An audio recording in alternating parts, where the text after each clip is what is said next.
উজনিয়া দিবনে আশাৰ বতৰা উজনিৰ ভোটাৰে বিজেপিক ভোট দিব জানো পতিয়ন যাব পৰা নাই মুখ্যমন্ত্ৰী উজনি অসমক ভুলাবলৈ কি যে কৰা নাই মুখ্যমন্ত্ৰীয়ে উজনি অসমত সচিবালয় স্থাপনৰ পৰা আৰম্ভ কৰি উজনিৰ প্ৰধান দুটা জনগোষ্ঠী ঘাইকৈ আহোম আৰু চাহ জনগোষ্ঠীক সন্তুষ্ট কৰিবলৈ লাচিত বৰফুকন আৰু ঝুমৈৰক বিশ্ব দৰবাৰলৈ নিয়াৰ প্ৰয়াস কৰিছিল মুখ্যমন্ত্ৰীয়ে এইবাৰ আকৌ ডিব্ৰুগড়ত 200 কোটি টকাৰ ব্যয়েৰে আৰম্ভ কৰিব বিধায়ক আৱাস 126 গৰাকী বিধায়কৰ বাবে নিৰ্মাণ কৰা হ'ব এই আৱাস 2026 চনৰ নিৰ্বাচনলৈ মাজত মাথো আছে এটা বছৰ এই এটা বছৰ থকাৰ সময়তেই অসম চৰকাৰে আন বহুতবোৰ সিদ্ধান্তৰ লগতে বিধায়ক আৱাস নিৰ্মাণৰ সিদ্ধান্তও গ্ৰহণ কৰে বিগত লোকসভা নিৰ্বাচনৰ পিছৰ পৰা মুখ্যমন্ত্ৰী হিমন্ত বিশ্ব শৰ্মাৰ উজনি প্ৰীতি বৃদ্ধি পাইছে ইয়াৰ কাৰণ হ'ল উজনিত বিজেপিৰ ভোট হ্ৰাস পোৱা বিগত লোকসভাৰ নিৰ্বাচনত বিজেপিয়ে ডিব্ৰুগড়ত জয়ী হৈ যোৰহাটত পৰাজিত হৈছিল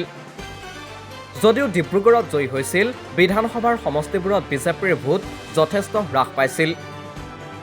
আনহাতে যোৰহাটত বিজেপিৰ প্ৰাৰ্থী তপন গগৈ কংগ্ৰেছৰ প্ৰাৰ্থী গৌৰৱ গগৈৰ হাতত ধৰাশায়ী হৈছিল ডিব্ৰুগড় আৰু যোৰহাটৰ ফলাফলে এটা কথা প্ৰতিপন্ন কৰিছিল যে উজনি অসমৰ মানুহ বিজেপিৰ প্ৰতি বিতশ্ৰদ্ধ হৈছে ইয়াৰ পিছতেই উজনিক লৈ ব্যস্ততা বাঢ়িছে মুখ্যমন্ত্ৰীৰ প্ৰাক্তন মুখ্যমন্ত্ৰী সৰ্বানন্দ সোণোৱাল উজনিৰ হোৱা বাবে মুখ্যমন্ত্ৰী শৰ্মাৰ সদায় উজনিৰ ভোটাৰক লৈ আত্মবিশ্বাস কম কাৰণ আচু কৰাৰ দিনৰে পৰা সোণোৱালৰ এক পৰিচয় আছে উজনিত সেয়ে বিজেপিলৈ অহাৰ পৰাই উজনিৰ ভোটাৰক আকৃষ্ট কৰাৰ চেষ্টা কৰি আহিছিল শৰ্মাই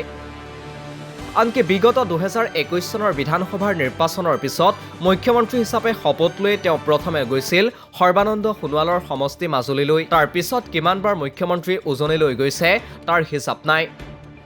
তথাপিও যেন উজনিক লৈ নিশ্চিন্ত হ'ব পৰা নাই মুখ্যমন্ত্ৰী জনসংখ্যাৰ দিশেৰে উজনি অসমত দুটা বৃহৎ জনগোষ্ঠী আহোম আৰু চাহ জনগোষ্ঠী এই দুয়োটাক সন্তুষ্ট কৰিবলৈ মুখ্যমন্ত্ৰীয়ে কেইবাটাও বিশেষ পদক্ষেপ গ্ৰহণ কৰিছে লাচিত বৰফুকনক বিশ্ব দৰবাৰলৈ নিয়াৰ চেষ্টা কৰাৰ লগতে লাচিতৰ সুউচ্চ প্ৰতিমূৰ্তি নিৰ্মাণ কৰাৰ দৰে পদক্ষেপ লৈছে ঠিক সেইদৰে চাহ জনগোষ্ঠীৰ নৃত্য ঝুমুৰক বিশ্ব দৰবাৰলৈ নিবলৈ ঝুমুৰ বিনন্দিনী অনুষ্ঠিত কৰি অংশগ্ৰহণকাৰীলৈ 25,000 টকাকৈ আগবঢ়োৱাৰ সিদ্ধান্ত লৈছে তদুপৰি শেহতীয়াকৈ বাজেটত স্থায়ী অস্থায়ী চাহ শ্ৰমিকক 5,000 টকাকৈ দিয়াৰ কথাও ঘোষণা কৰিছে চৰকাৰে সমান্তৰালভাৱে চৰাইদেউক বিশ্ব ঐতিহ্যস্থলী হিচাপে ঘোষণা কৰাৰ পিছত আহোম ভোটাৰৰ লগতে উজনি অসমৰ ভোটাৰ বিজেপিৰ প্ৰতি আকৃষ্ট হ'ব বুলি ধাৰণা কৰিছে মুখ্যমন্ত্ৰীয়ে কিন্তু যিমানেই যি নকৰক 6 জনগোষ্ঠীৰ জনজাতিকৰণৰ বিষয়টোত পতিয়ন নিয়াব পৰাকৈ একো পদক্ষেপৰ কথা ৰাজহুৱা কৰিব পৰা নাই মুখ্যমন্ত্ৰী শৰ্মাই সেয়ে উজনিক লৈ আত্মবিশ্বাসী হ'ব পৰা নাই বিজেপিৰ লগতে মুখ্যমন্ত্ৰী শৰ্মা এইবাৰ উজনিত সচিবালয় পতাৰ লগতে বিধায়কৰ আৱাসগৃহ নিৰ্মাণ কৰিও উজনিক সন্তুষ্ট কৰাৰ চেষ্টা কৰিছে শৰ্মাই